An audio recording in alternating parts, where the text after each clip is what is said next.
This is Russia Today, and this is a crosstalk that I want to introduce you to, especially because of the theme. The topic is the very current issue of Syria and the crisis in Syria. But it is also because I would like to introduce you to Russia Today, which I recommend highly that as many people on this planet have a look at. It is one of the internationally most informative and most objective, even though it's impossible to be completely objective. It is the relatively most objective television station in the world that you now can see on the internet. Okay, Crosstalk, let's go right to it. Crosstalk with Peter Lavelle, one of the best debate shows in the world.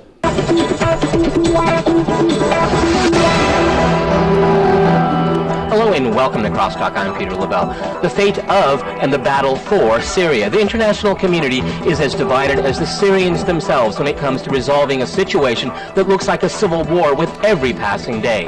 Should there be an international intervention to stop the violence, or would doing so make the situation even worse? An extremely important question. Should there be intervention or should there not? Personally, I say absolutely not, but now you'll hear the argument. To crosstalk the future of Syria, I'm joined by James Carafano in Washington. He is the director of the Heritage Foundation's Allison Center for Foreign Policy Studies. In Amsterdam, we have Nick Otens. He is editor of the Atlantic Sentinel and a special correspondent for the Seoul Times. And in Los Angeles, we have James Morris. He's a political analyst, commentator, and editor of AmericaHijacked.com. All right, gentlemen, crosstalk rules in effect. That means you can jump in anytime you want. Jim, I'd like to go to you first. It seems like Western powers have an agenda here. They want to get rid of Assad, but they want to stop the killing as well. Aren't they mutually contradictory? I would think so. Well, this is a common problem. We've seen this over and over again around the world. We've seen it in Libya just recently, but you have to remember back we had a similar situation in Liberia. We've had a long-standing problem in the Sudan. So in a sense, it's not a new problem. I'm not really sure if the world is divided. I think generally people agree that the Syrian government has been excessive in its use of force and not constructive. So I do think in a sense there is unanimity in that people think what this government is doing is wrong. Okay, what do you think about that, James, in Los Angeles here? Because we have kind of a new situation right now. The UN Security Council didn't vote for any kind of intervention or removal of Assad as a precondition to move forward here. So we kind of have a deadlock, obviously. I mean, what's the next move here? Because were we going to get a coalition of the willing that will just go its own way, like the I hope not. Led by the United States into Iraq? But, well, Peter, thank you for having me on Crosstalk. What you have here in the Middle East, basically, is an ongoing situation where we're fighting wars for Israel.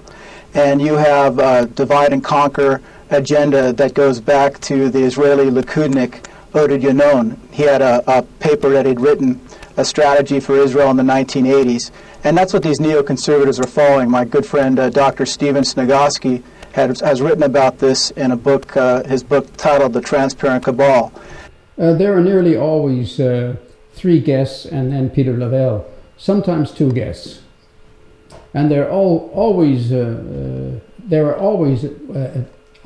all of them or just some of them, very, very competent people, professors, politicians, people who are explicitly involved in these issues in their daily work. Editor Karen DeYoung's biographical book about him. You can look up Ginza and Index. People like Richard Pearl, who are associated with Ginza, Douglas Feith, David Wormser, and they all pushed for this invasion to secure the realm for Israel. And it was based on Likudnik, Oded Yanon's divide and conquer plan. We see this unfolding in Syria as well. But can you answer my question? Do you think that now, if we look at not the Libyan precedent, but the Iraq precedent, that the United States and its allies and NATO may try going it alone, having a coalition of the willing and just bypassing the United Nations because there won't be a UN resolution supporting it? Thank God there's no UN resolution, thanks to Russia and China. Peters, you're going to have basically Joe Lieberman, who's also part of the pro-Israel lobby, AIPAC, American Israel Public Affairs Committee, and similar, and also Senator John McCain, who's been a neocon hawk as well, basically a mouthpiece for the neoconservatives. I think the next step will be open arming we've had arming of the rebels covertly coming in from Turkey, former CIA. That's right. The CIA has been there all along for quite a while on the border to Turkey, and today, the 10th of February, one has registered, and it's been reported that British soldiers are coordinating the operations among the opposition on the Turkish border, and the CIA has been bringing in weapons, to as many weapons as they probably want and are able to use. There is no limit to weapons right now. Are some countries, important countries in the world, they're worried about what's going to happen afterwards. Just because Assad leaves, let's say, parenthetically, it doesn't mean the violence is going to necessarily stop. It actually could get worse. Yes, definitely. Actually, I think everyone worries about what happens next in Syria, which is why the Russians and the Chinese in particular, they don't want to see the regime gone necessarily. But to answer your previous question, I don't think that the United States and Western powers, nor Israel particularly, want to intervene in Syria exactly because they fear what comes next. We have a very unclear understanding of what's happening on the ground. In part, that's because the Syrian regime limits international media entrance into Syria. I don't think we know what we're getting ourselves into if we repeat the Libya scenario. It's very interesting you mentioned that. Jim, if I can go back to you in Washington, it seems to me that we could have the possibility of a partition of Syria, because I think a lot of people seem to forget that 70% of the country is Sunni, and the Alawites in Damascus supporting the current regime. I mean, there's no love lost between them either. Could you potentially see a partition there? That doesn't necessarily mean it's good Russia today is in the quite region, neutral. or Israel, or any other country in the. They want a fair play. They want it done right. Well, I think those are all very good concerns and questions. I mean, actually, if you go back and look at Iraq in, say, 2005 and 2006, and the problems that you saw come to the surface, what happens when you take away a government which really doesn't provide much governance other than oppressing its own people, when you have deep sectarian divides, when you have all kinds of other divides. There's a lot of criticism of the regime and Assad on Russia today. They don't seem to hide that there's a lot of wronggoings going on in the Syrian regime, but that does not warrant automatically foreign invasion, and it doesn't warrant sending as many weapons into the opposition as possible, as is going on right now from Britain and the United States. They are creating a bloodbath. And today on the news, I don't think they mentioned it here, but today on the news, it has just been reported that two huge bomb blasts so big that they could be heard 20 kilometers away. These two bomb blasts were so big that there's no doubt that they have come, the bomb material has been supplied by Britain and or the United States. And the opposition has admitted that these bombs, they were suicide bombers, and they were the opposition has taken credit for these bombings. They have defended them. It was completely open, and hundreds of civilians have been killed by these bombs. Europeans went in basically after the killing stopped. After the worst genocide was over, after the sides had split off, and after everybody was exhausted, then they went in. Going in on the front end is a very difficult and very different scenario. It's very interesting, James. If I can go to you in Los Angeles, the opposition has admitted the United States in killing civilians in one degree or another, and some of these countries are more directly involved. With their suicide bombers. What's called the opposition there, a mixed group of people here whose agenda is not particularly clear. And they've said that Assad has to go. It's ratcheting things up. You can't turn around and say now, oh, he can stay. Okay. I mean, do you think this is one of the fundamental mistakes that have been made in dealing with Syria? Because they start from the most important thing they want, and then they work down instead of the other way around. And Jim pointed out in Washington, very good point. This is the Bosnian situation in reverse. Yeah, but you also have to look at, Peter, what's happening. I mean, obviously we have a genuine situation in Syria where you do have ethnic strife. I mean, you've got the Alawites in control with Bashar al-Assad, and you've got the Sunni with the Muslim Brotherhood, and then you've obviously got Christians and whatnot. And there are sectarian groups there that actually, you know, nobody believes in dictatorship. I certainly don't, and I'd like to see democracy there as well. But there are many sects. No thanks. We don't want a dictatorship. That are comfortable with the status quo, and they feel very threatened. But these things don't take place in a vacuum. A website, The Passionate Attack. You cannot just look at the details, the Israel lobby's role in pushing for single issues in a country or anywhere. You have to look at the whole picture. The website that many of my C-SPAN and similar calls appear at, neoconzionistthreat.com. It's very important to stress who's pushing this, who's encouraging. I'm not saying who started it from the beginning, whatnot, or per se, but who's encouraging this. And again, it's the pro-Israel lobby in America through its components such as the NED, the National Endowment for Democracy. You've got a former ADL researcher there, Carl Gershman, who's in control of that. Again, go to that post, the Israel lobby's role in pushing for regime change in Syria. It's at the top of passionateattachment.com. Let's talk about Israel. Nick, do you see that the Israelis have a huge interest in seeing the Assad regime go down? Because I find that a bit dubious. I mean, they preferred to deal with the devils that they know. Okay, they liked working with the. That's also what I've heard. Finish the question. They liked working with from Israelis introduced with the. He was the devil that they knew. Go ahead, Nick. What do you think? Absolutely, and look at the situation in Egypt now. The Israelis are absolutely not very happy about this. They don't know what's going to happen. They don't know if if Egypt will honor its peace treaty with Israel, and they're afraid, and for good reason, that if Assad goes in Syria and there is a Sunni-dominated government, that it will be more aggressive toward Israel and will probably continue to support Hamas in the Palestinian territories. So I don't buy this argument that the Israeli lobby in the United States is pushing for a regime change in Damascus. What do you think about that, Jim? Well, Nick, you've got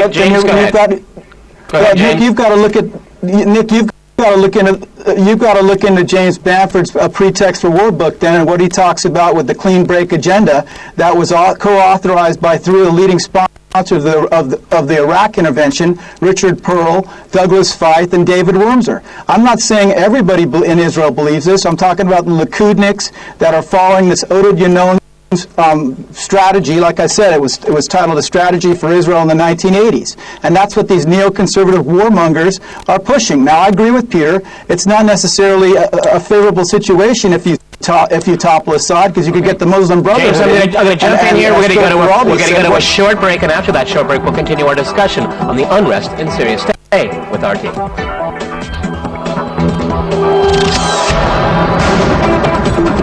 Okay, they have this. It's a half-hour show, and after 14 minutes or so, they take this break, and you get some spots about other things. Maybe there's something interesting coming on. You know how sometimes you see us. This is the big picture. It's an hour show, and I think it's once a week. But check it out. It might be more than once a week, but big picture.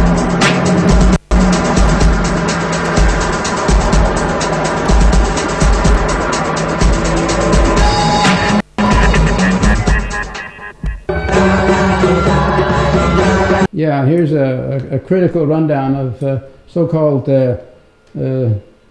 cowboys, indigenous cowboys in Bali and various places around the world, who are beach boys, and that Western women, European American, North American women, they go there and they find a beach boy that they use or get to know as a kind of gigolo.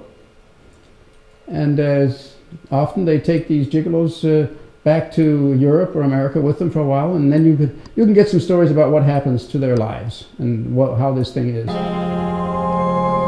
Resistance is not a politics, but a culture. The indigenous people of the world give resistance, respond, fight back. They re-win their dignity. It should create something on its own. And they often get killed doing it and maimed for life. Terrible, but it's great, nevertheless, to resist when things are so terrible that you can't do otherwise. Transport charges, free. Arrangements, free. It's better than dying in passivity. Stereotype, free. Download free broadcast quality video for your media projects at free videos at Russia Today. You can't use them commercially, but if you have anything else you want to use them on education projects or whatever, non-commercial activities, do it. Russia Today is very liberal with that. Welcome back to Crosstalk. Back to Crosstalk and Syria.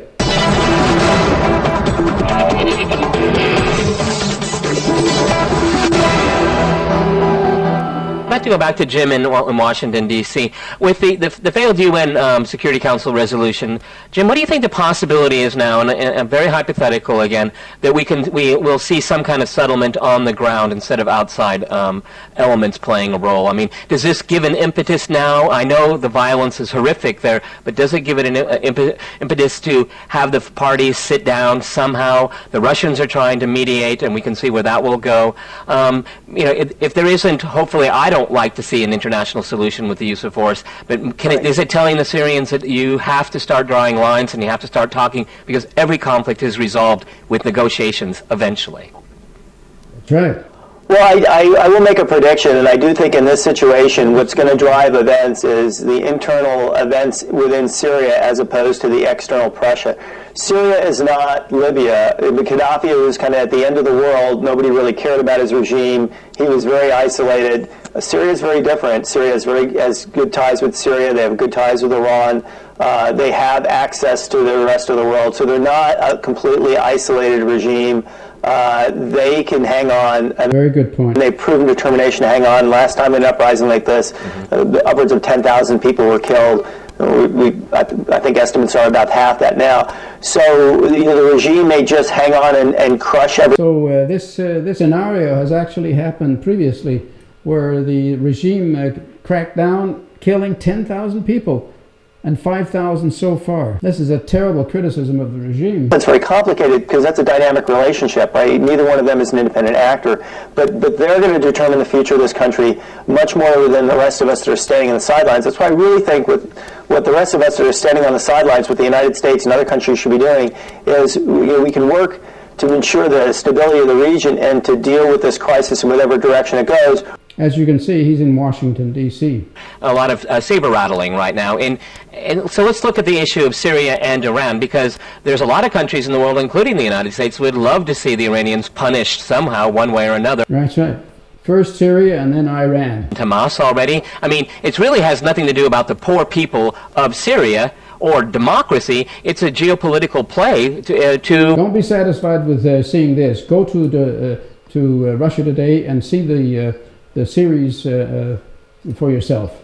Go into the archives if you want to see the old one. If you want to see this thing without me interrupting the show, you see the whole thing. You can go into their homepage, Russia Today, and find programs, and go in there and find this from the 10th of February. Strategic interests. Go ahead, jump in. No, I just wanted to jump in. I mean, I do think the Iranians are greatly concerned here. Otherwise, you can see crosstalks every Monday, Wednesday, and Friday. Blow back into Iran again, and they'll see an uptick in the opposition in their own country. So I think that not just for the strategic reasons do they want Syria to stay, because it's their pipeline, Hamas and Hezbollah, it's an important regional ally, but I think it also has domestic implications for them that they're really concerned about. What do you think about that, James? I mean, how does Iran play into all of this here? Because, again, I look at Western mainstream media, and they're just doing the typical colored revolution element here, which we all have to be honest with ourselves. We don't really know much of what's going on the ground, because Western media, all media as far as I can tell, has all but been banned from the country. So all these numbers coming about casualties, guesstimates as far as I'm concerned. Well, that's a very valid point, Peter. I mean, the end game here is Iran. I mean, the neoconservatives and the rest of the pro-Israel lobby want to take down the Iranian regime because it supports the enemies of Israel and Hezbollah and Lebanon and Hamas. And that's what this is all about. That's what Iraq was all about. Iraq wasn't about oil. It's geopolitics that decide everything. Actually, human rights issues are nothing but a front and excuse and rhetoric. All of the countries are primarily interested in geopolitics, and that's what they go by. That's the decisive fact. That's what the end game is for this agenda. Like I said, I'm for good or that elements of the pro-Israel lobby started that revolution or uprising in Syria, but I think the numbers have been inflated. I think I saw an RT piece about that, about a reporting entity, and they've been exaggerated in Western media. And like I said, the end game is Iran. You can read my friend's book, The Transparent Cabal, Dr. Steven Stogowski, and that is what we are working towards. They want to take down the neoconservatives and the rest of pro-Israel lobby, want to take down Iran's main Arab ally, and that's Syria. And it all goes back to 1967, Peter, and Israel's deliberate attack on the USS Liberty. I have a good friend, former Republican Congressman Paul Finley, and he told me when Israel got away with murdering American Marines and sailors on the USS Liberty on June 8, 1967, he wrote the excellent book, They Dare to Speak Out, about... Yeah, how many people know that? He said once Israel realized it could get away with murdering American sailors and Marines, and people like John McCain and others and his admiral father covered it up for Lyndon Johnson, they could get away with anything. And that's what we're dealing with here. You've got politicians in America that put the interests of Israel first, and they don't put the best interests of America first. You have neoconservative think tanks like the Heritage Foundation, American Enterprise Institute. Uh-oh, one of the guys here is from the Heritage Foundation. He'd better answer. All right, James, let's go to Jim. Jim is from the Heritage Foundation. Go right ahead. Would you like to defend yourself or comment? I mean, are you supporting war? I mean, you could... Well, I mean, you can go to heritage.org. We have a piece on our website, and we think a U.S. military intervention in Syria is not a good idea. So I think that speaks for itself. Jim, let me stay with you here. Yeah, but you also have... Okay, let me stay with Jim here. Jim, what is the future now, you think, of humanitarian interventions right now? Because Russia and China, particularly Russia, has been very much criticized in Western governments and Western... In Denmark, too. Completely unjustified, one-sided criticism. Ambassador to the UN, Vitaly Churkin, had to say about that. Our effort was directed at ending bloodshed. Those who are accusing us have been trying to fan civil war and conflict in Syria. So, I don't want to mimic them in using this kind of hysterical language, but we should have, they should recall their track record in dealing with the situation of Syria, supporting opposition sometimes with arms, with their calls for regime change. So the history will show, I think, that Russia has been doing everything we can and continues to do everything we can. Okay, Jim, so what do you think about that? I mean, what my point is here is that, these humanitarian interventions, which I think is an oxymoron in a way, because so much violence is used. But, I mean, it was Libya we're looking at Libya as a precedent where we can do it in other places. And let's be fair, places that the West would like to target. They're called enemies of the West and all that. Friends of the West, they're never going to be targeted that way, even though their human rights records could be deplorable, or et cetera, et cetera. I mean, and I think, the right to protect is a very good case. Russia did that with South Ossetia. We can disagree on that, but that's how Russia looks at a valid form of the right to protect. The South Ossetians were defenseless. They were not fighting anyone. And now we have a people that are in very dire straits, I believe. But the whole idea of a humanitarian intervention has been short-circuited because some Western countries took advantage of the Libyan case. Well, I do believe that humanitarian operations are really no different than any other kind of foreign policy decision, in the sense that it's never Yeah, please go to the Russia Today and watch these shows. It's the world's best international debate forum, crosstalk on Russia Today. We just can't do without it. So I would just put it aside. It's going to go to the ash heap of history. We're going to take each one of these cases on their own merit. I mean, I would say in the case of Russia, Russia does have a long-standing relationship with Syria and this regime. I think they have special access, and I do think they have special obligations to make every possible effort. And they're doing it. They can. And I think they are. Keep this from snowballing into. Well, it looks like the Russians are going the extra mile and trying to get the sides to talk to each other. Bravo. They're in Moscow, the Russia venue. I mean, the ambassador was very emphatic about all of that. I mean, this is a peace factor, diplomacy instead of war, which will destroy the country and kill hundreds of thousands of people. We don't want that. No way. It's totally unacceptable. Humanitarian interventions. I mean, are we at a dead end right now? Because, or are we just going to see Western powers or a coalition of the willing, as I keep saying, they'll end up doing it because the UN Security Council is not going to back it up anymore. Thank God for that. No, I doubt that we'll see a coalition of the willing, as you put it. The best thing for the United States to do now is support the Arab League, support Turkey, support Saudi Arabia in whatever they can do to help the opposition. But to go back to your point about this responsibility to protect doctrine, I think the situation in Syria now shows that strategic interests always trump humanitarian missions. Unfortunately, the Western world may want to help the Syrian people, honestly, but it would be a huge mistake to antagonize China and Russia now by crossing them and intervening in Syria despite their veto. I don't think that any humanitarian concern in the West will be big enough to actually prompt governments. Okay, James in LA, I'm going to give you the last word. How do you think this is all going to end? Do you think we will be doing a program on Syria a month from now? Peter, I think it's going to end with us arming people like John McCain, he's been a neoconservative mouthpiece for years now, putting Israel's interests ahead of America. I think you'll see him and Joe Lieberman and others pressure Obama to arm the rebels in Syria. I think it'll escalate from there.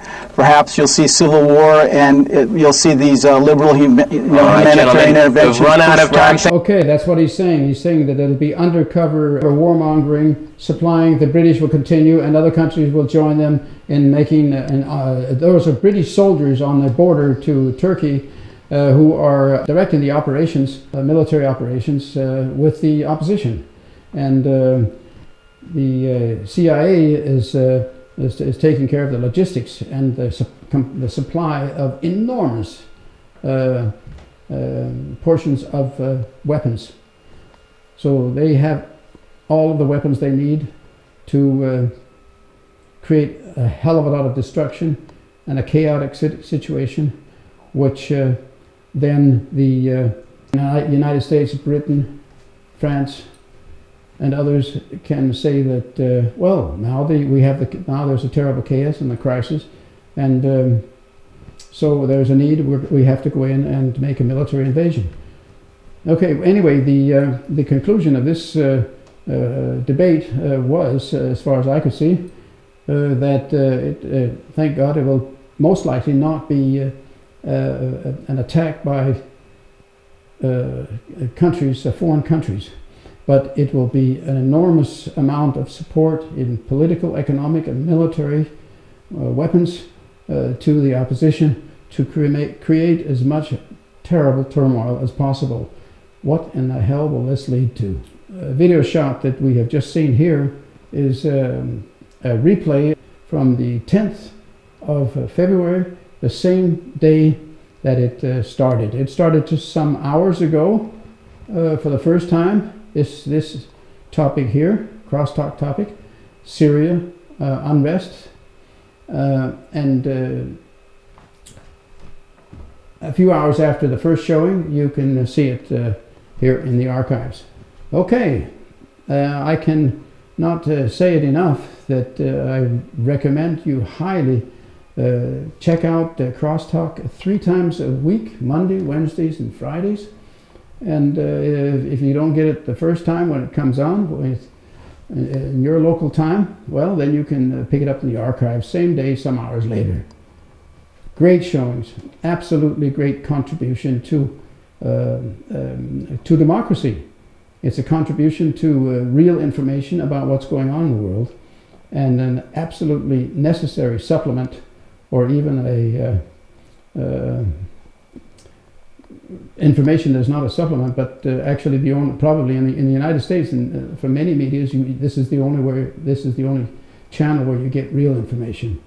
Okay, see you. Bye bye.